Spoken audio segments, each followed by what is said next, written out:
From the depths of history, the healing powers of nature have been a cornerstone of human wellness. Nestled in the city of Bath, a treasure of ancient engineering holds secrets to this timeless connection. Here, the warm geothermal waters, known to us as Minerva's baths, were not just a marvel of the ancient world, but a revered center of healing and rejuvenation. Unfortunately, I only learned about this after I visited, so I should definitely go back. But the fact remains that the waters of these lands were believed to possess healing properties. Journeying from the historic World Heritage City of Bath to the mystical landscape of Avebury, where ancient energies weave through the land. This sacred site is marked by the convergence of underwater streams and enigmatic energy lines, called the Lays. These places hold the secrets of a time when the connection between humanity and Earth was deeply understood, guiding us to align our own energy streams with that of the planet. Today, we seek to rekindle this ancient wisdom, tuning our internal energies to resonate with those of the Earth, aiming for balance and harmony in our contemporary lives. From the healing thermal waters of Bath to the energy lines of Avebury, these ancient traditions inspire a journey towards holistic well-being, encouraging us to embrace the natural and spiritual energies that envelop us all around.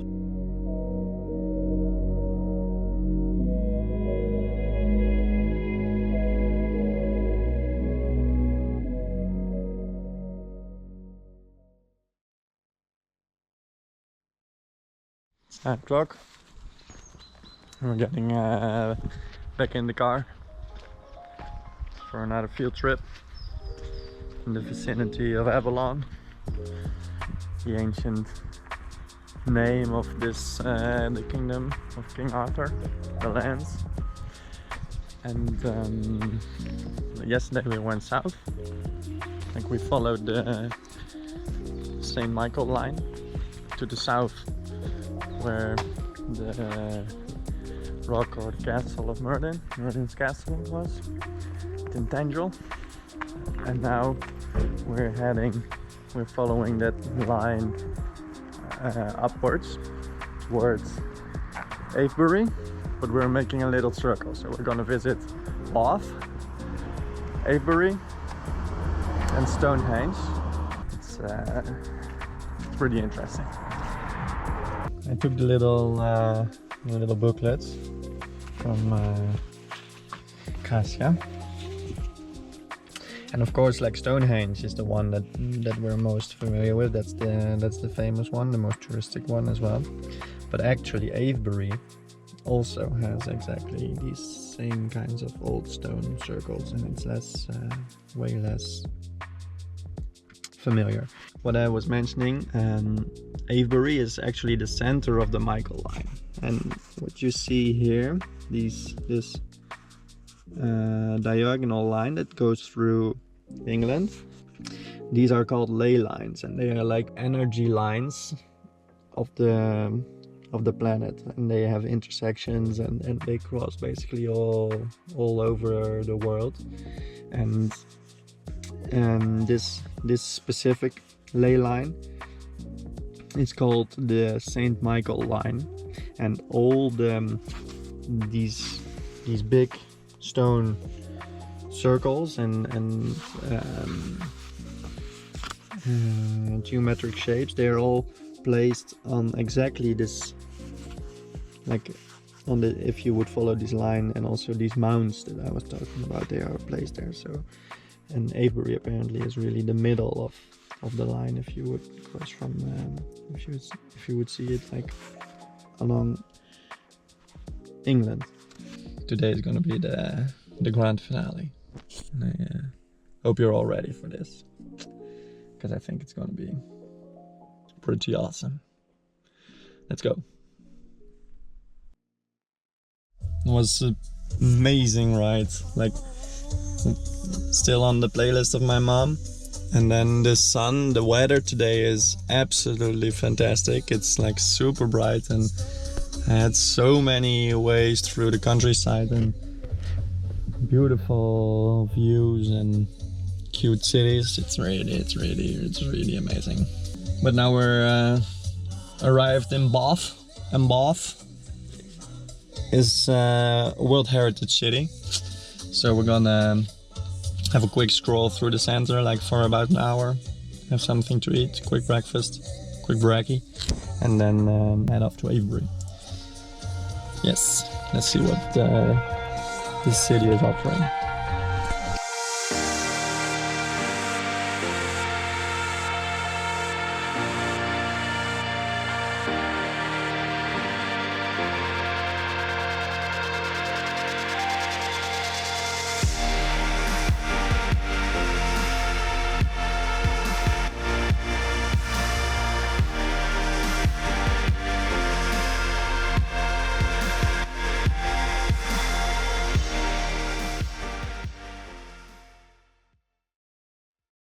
Like the gorgeous example of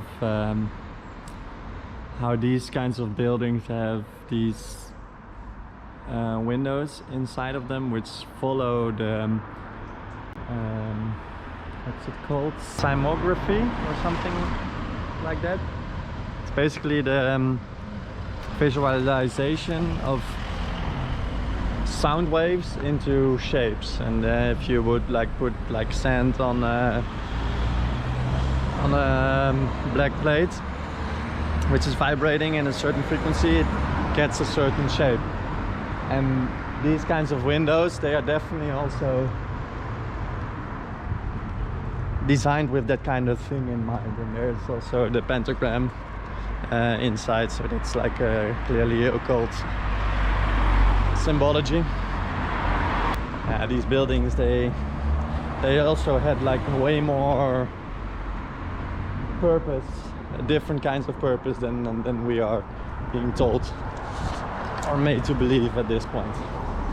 But it's also not very clear to me, to be honest, like fully how and what that was.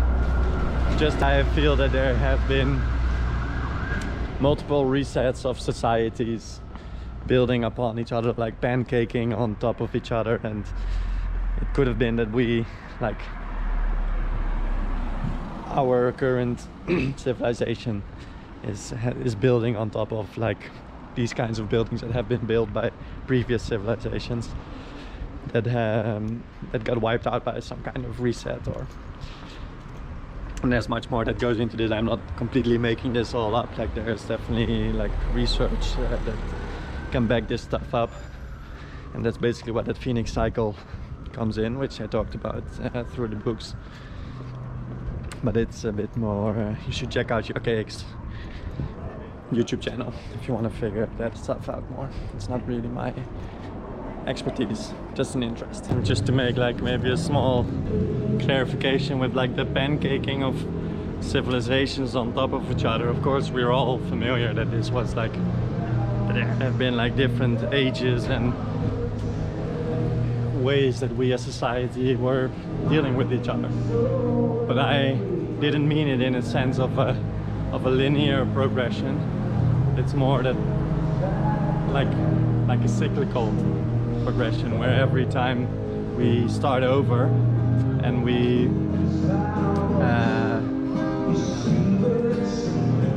continue with what's left over without really knowing anymore how the previous cycle or how they did it at the end of the previous cycle. So it's much more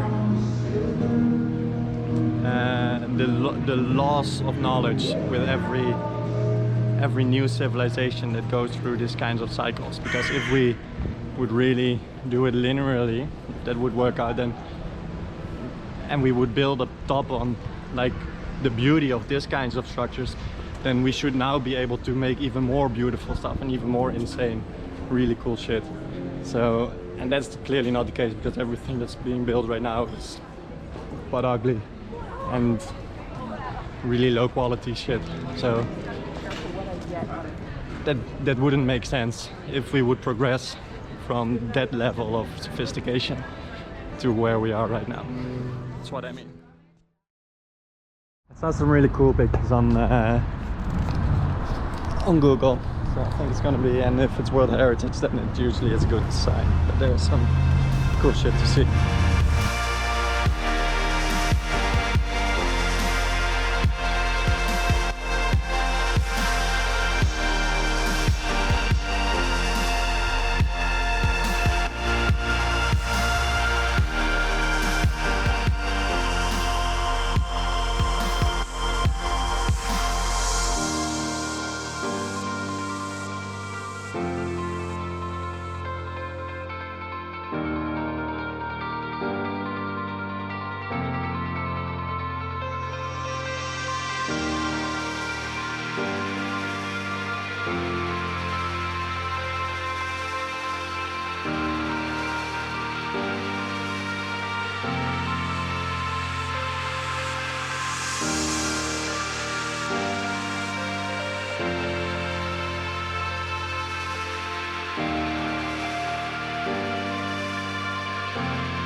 Got some proper English breakfast, probably the last one for the holidays, so I'm gonna enjoy it. And I'm really enjoying a little terrace. It has a pretty big queue waiting. We had some live music, this is changing. Sitting underneath the tree, having a little bit of sun in my face. C'est la vie, c'est la vie. The only thing is that it's quite expensive and it took a bit long time, but hey, we're in the city, right? It's not all need to give some, take some, give some, give some, take some. It's probably not the right way to say it, but I'm too hungry to think right now, so let me enjoy this first. We're back in the car, got our flat white, and now it's time to go to Avebury. And Avebury, like I mentioned in this book, but I didn't see the back part, it's pretty cool. Avebury is the largest stone circle on Earth, and Silbury Hill is as old as the Great Pyramid. What is the secret geometry of the ancient stones? Was a lost science once practiced here? Let's just fucking go there. Let's go. 1 hour drive. So I'm not entirely sure if this is the only parking place, but there's like a huge queue for people wanting to park here. It's because it's not a very big place. Like, also if you see it on Google Maps, there's almost no real village around it, like real people that live here. So we'll have to wait a little bit to get inside and start walking. But I'm excited, the weather is gorgeous. Just reading up on the goodies. I'll tell you all about it. Or I can do it now, actually. What I just read was really nice. Is that people that did... so there's this technology, or like method, which is called dowsing. And dowsing is something that's not really established science or anything that's acknowledged at this point as trustworthy science, but there's definitely something to it, and that means that you can kind of like use sticks or some kind of pendulum device where to feel like where certain energy currents are underneath the ground, or water currents or whatever kind of materials that you would be looking for. And there's a method to it, to how you can do it. And there's this dowser that back in the days went around all this area to check out, and you know, he basically found out that on these places where these hills were buried, all kinds of subtle energy lines were kind of coming together, intersecting. So there's definitely some very purposeful or intentional reason behind the locations of these hills. And that just makes it that much more interesting, that it's like all based on science that we're not at all using at this point anymore in our society. And it's not even taken seriously because it's not scientific. Well, good stuff. Let's see if we can find a parking spot.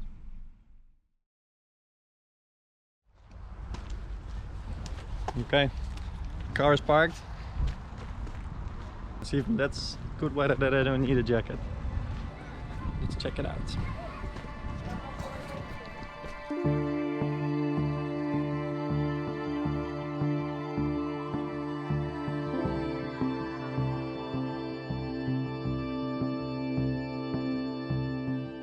So that's all taken care of. Now we can just check it out. It's basically all free except for the museum and the castle. So I'm just gonna make a nice little walk ourselves. Already saw a second-hand bookshop, so that could be fun. Let's see what's in there. And later on we can probably come back to a little bite in there.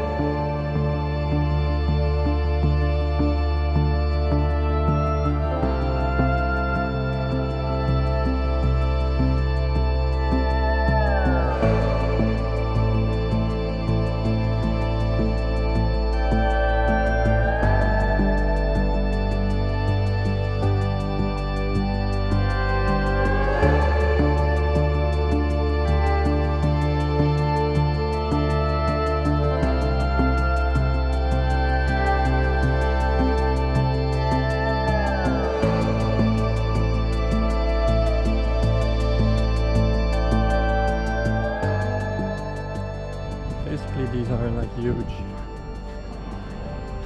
energy resonators. So there's like these big, I've seen like videos before where these big stones, they basically can ring like huge bells if you hit them towards each other, Look at this. They are like basically big resonators or transmitters of frequencies. Like a bell is able to, like if you would hit it, it would like gong and it would like go on for a certain while. But that's still within our spectrum of what we can hear with our ears. But these are basically huge bells that are emitting a certain frequency that we're not able to hear anymore. But that doesn't mean that there isn't anything. And by using the subtle energies of the lines that are underneath the ground, the energy lines, which I talked about in the car, which you can identify by dowsing methods, by using those lines and by using these bells and putting them in these kinds of sacred geometric shapes like circles, you create some kind of energy circulation effect amongst them. And then if you would follow that whole serpent where that energy is kind of like probably passed on or amplified by the rocks in that formation, or I also read that in the book, there is ways that it's aligned with the sun and the moon. Then at certain moments where the stars are aligned in a certain way and there's like energetic things going on astrologically, then that would mean that this device, basically this huge ancient device, is working and amplifying these energies to do something with whatever. I've got actually absolutely no real clue what the function of this thing could be, but it probably has something to do with just living in more harmony with each other and just having this huge resonator of all kinds of energies that are beneficial to your well-being. Yeah, I think something like that is definitely going on. Because also with Stonehenge, but I will talk a little bit more about that one later on. This, the way that it's like circular, is also basically meant as a big calendar because it's tuned to the equinoxes, the season changes of the year, and when these kinds of moments, these seasonal changes happen, then there must be some kind of interaction going on that I just explained, with these huge stones as energy resonators.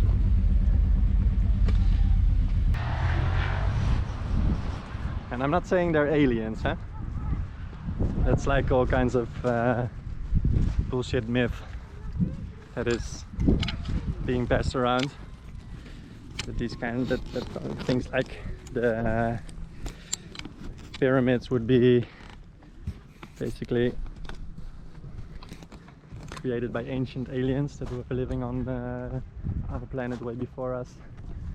That's not what I think is the case at all. Proper little meditation area. Becoming one with the rock. Om. Letting the stone vibrate. Om. Om is like the original sound of the creation of everything. That's where the omnipotent, the everything grows out of. It's the sound of source ringing through everything. So that's also why you make that sound, that mantra, while you're meditating.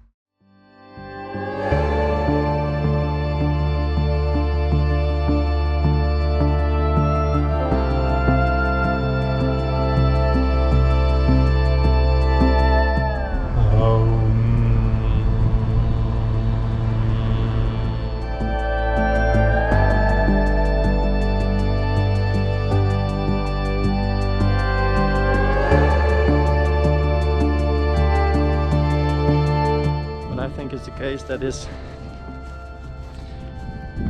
there are ancient civilizations going through cycles, as I have explained before in Bath, where they reach a certain level of sophistication and technological advancement, and then there is some kind of reset that wipes the whole slate clean and gets humanity to start over. And that basically happens with a fixed periodic frequency, which is called the Phoenix cycle. And that's what, if you want to learn more about the details on that, then you can check out RKX. But it's this periodic frequency of resets and civilizations rising up, advancing and resetting, and then through all kinds of cataclysms, these devices and architecture and buildings, constructions that they build, they basically get messed up as well, like, or destroyed or petrified, which means that it's turned into stone. But yeah, if you have like huge rocks like this, they're not really going anywhere, right? So there will always be certain remains of them.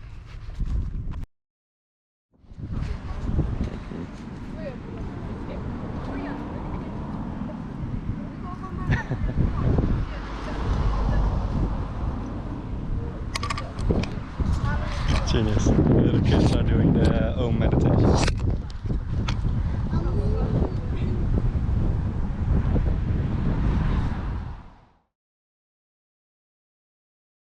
It's ridiculous to think that there is like Stone Age, like prehistoric man that have like very little or no advanced technology, to think that this has been put there by them. Like,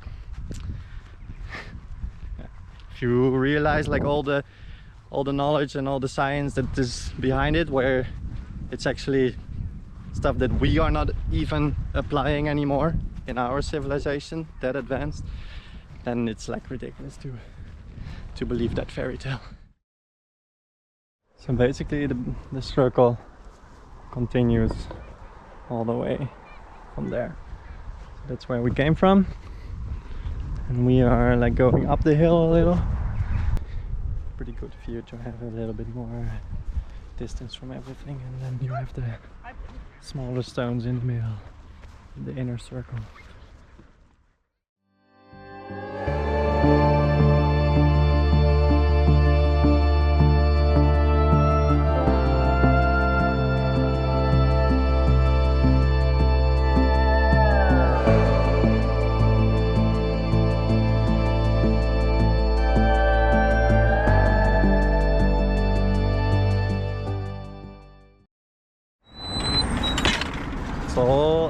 everything happens with a reason.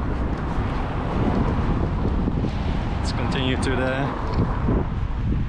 do the circle, because this is kind of the inner circle, and then we can continue to walk around the bigger circle.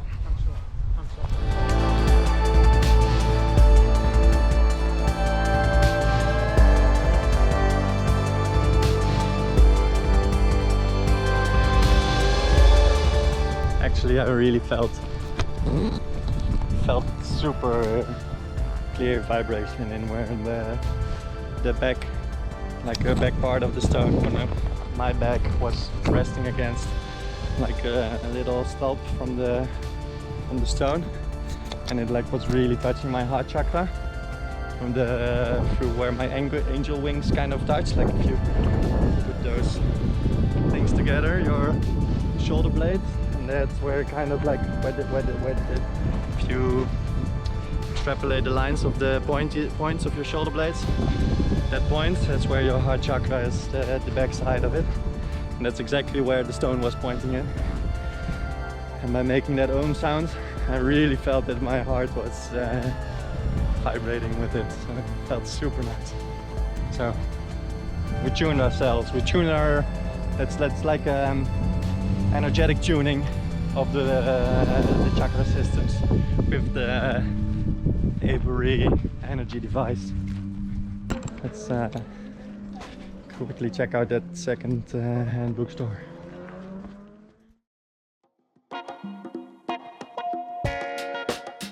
Okay, got some good finds here.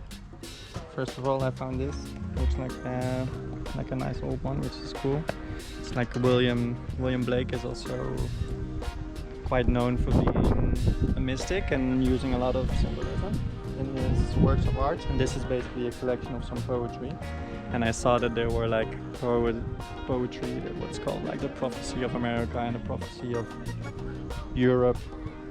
So there was like, yeah, quite some interesting stuff. And for £2, like, I really love his art. It does something to me. It's definitely worth to take that home. And then this one is also, it's a bit more modern, Ancient Worlds, which talks about the classical age and reveals hidden connections between the Roman, Greco-Roman civilizations and the Central Asia to India and China, which he is like affiliated with the BBC apparently, the writers, so there is probably quite some sanitation and stuff going on, but this is quite relevant or interesting because of the little video that I was watching on Friday evening from Archaics, and where they explained that the Great Wall of China is actually the Great Silk Road of Rome, and that connection between those two civilizations is something that's completely overlooked or never really gotten into. So maybe there's some more leads into this one. I guess he's not talking about that Chinese wall connection, but maybe there's other interesting stuff in there.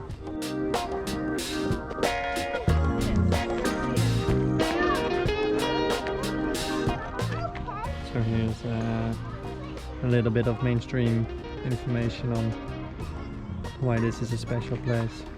So there's no record of why they were made, but there are some clues. At Stonehenge, we know that the sun was important. Avebury has no such clear evidence, but it is likely that the sky was important here too. Yeah, okay, well, thank you. The thing is, like with this, is that you only see like one stone circle, and in the little booklet that we had there were like definitely multiples. So here you see like big, and we walked a little bit over the hill over there, and we walked here. This is where we did the meditation with the French girls. This is like only one part of it, and you see like this thing, the road coming out and the road going down here. And actually that's exactly where I want to see if we can find a little bit more going on. So I'm going to get the little booklet out of the car to give me some actual like accurate information. on all of this instead of all that lame stream bullshit. And then I'm gonna see if we can make a nice walk outside of the beaten track. Let's go.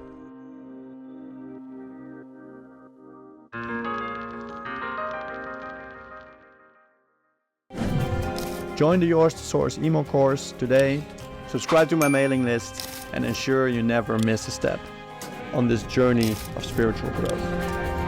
Your path to aligning with Source and discovering how it wants to express itself through you begins here.